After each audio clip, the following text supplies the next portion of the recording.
Bonjour, bienvenue dans la série sur la théorie des groupes. Alors, revenons au groupe linéaire GLE.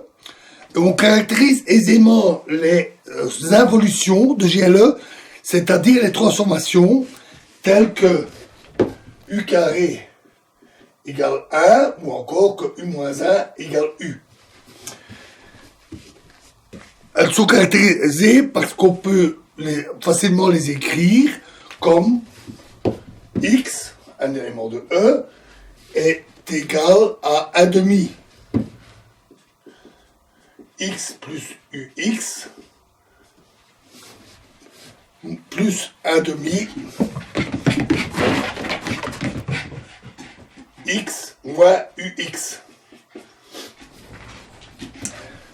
Et on voit ainsi que E est la somme directe de deux sous-espaces, notés V plus et V moins,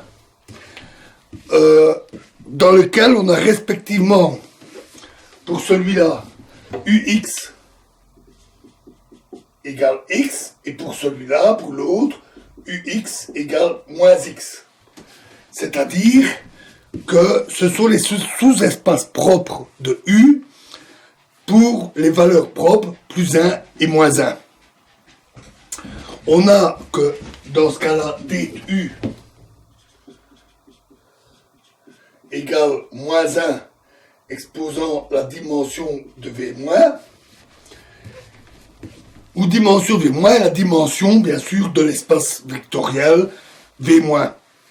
Si V- se réduit à 0, l'élément neutre de l'espace vectoriel, pas du groupe, U est alors l'identité. Lorsque V+ est un hyperplan de H,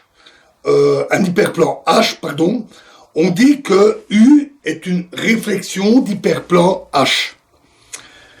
Si H est un hyperplan d'équation f de x égale 0, où f est une forme linéaire, les transformations de GLE qui laissent invariantes les points de cet hyperplan H sont de deux sortes. Il y a d'abord les dilatations.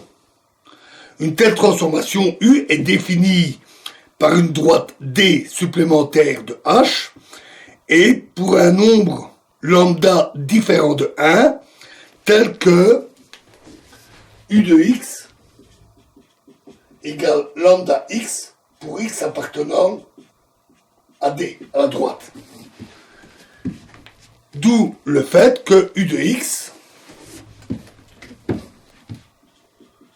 égale P de x plus lambda fois x moins P de x. Où P de x est la projection parallèlement à cette droite sur l'hyperplan H. On peut le représenter graphiquement comme ceci. On a l'hyperplan H, on a une droite D qui passe par O, et pour un point X, on prend la droite parallèle. Ici, on a P de x et on va avoir le point U de x le long de cette droite, selon la valeur de lambda. Pour lambda égale moins 1, en particulier, on obtient les réflexions de l'hyperplan, réflexions qui ne sont pas nécessairement orthogonales. Les deuxième type de transformations sont appelées des transvections. Elles sont de la forme U de x est égal à x plus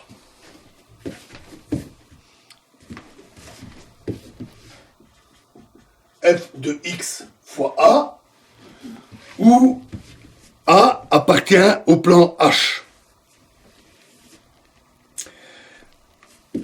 Dans l'hyperplan affine H1 qui est parallèle à H, d'équation f de x égale 1, U est la translation z égale z plus a. On peut le représenter graphiquement comme ceci.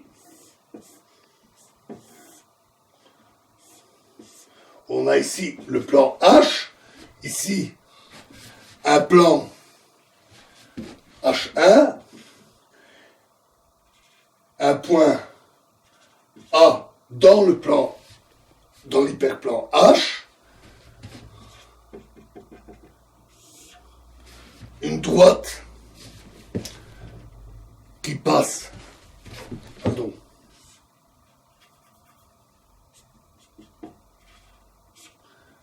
par Z, et une droite avec une droite parallèle à A, de même longueur, parce que ici je ne l'ai pas bien dessiné, A. Ceci est Z plus A, et pour un point X quelconque, on a U de X.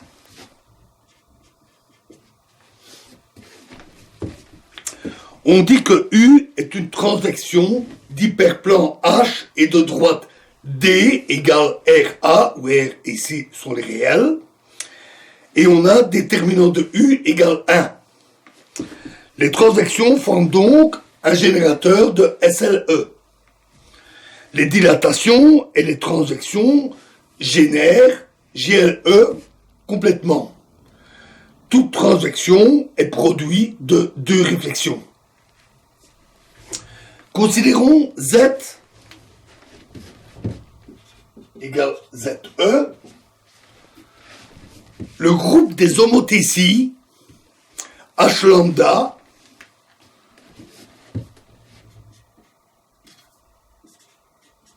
tel que X égale lambda X avec lambda différent de 0. Donc ce sont les dilatations globales ou les contractions. Ce groupe est isomorphe à R star, au groupe multiplicatif. Une homothétie peut être caractérisée comme une transvection, comme une transformation de GLE qui laisse globalement invariant toute droite de E. Donc toute droite qui passe par O, par le centre, est laissée invariante dans une telle transformation. Pour tout hyperplan H de E, les transvections d'hyperplan H forment un groupe commutatif que l'on note θ EH, qui est isomorphe au groupe additif H. Son centralisateur dans GLE est noté ZθEH.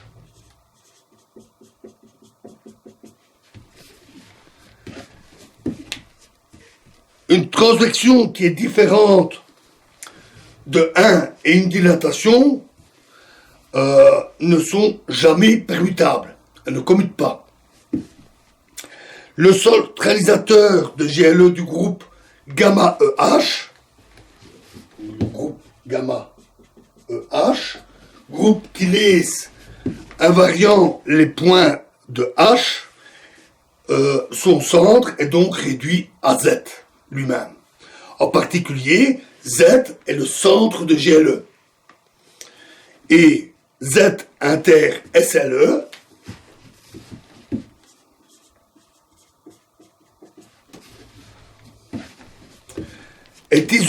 qui est isomorphe au sous-groupe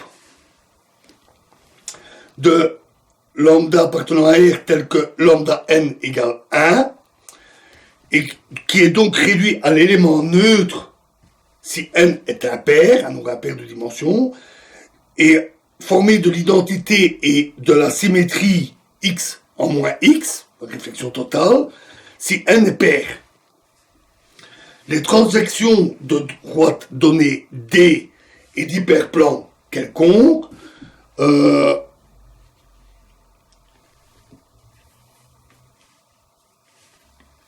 qui contiennent la droite D forment un groupe commutatif noté θ'ED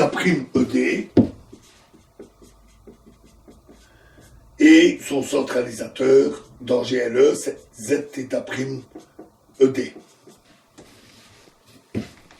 Voilà. Voilà donc pour la caractérisation des transformations de GLE. Alors, Dans la prochaine vidéo, nous verrons les propriétés de transitivité et de conjugaison. Je vous remercie.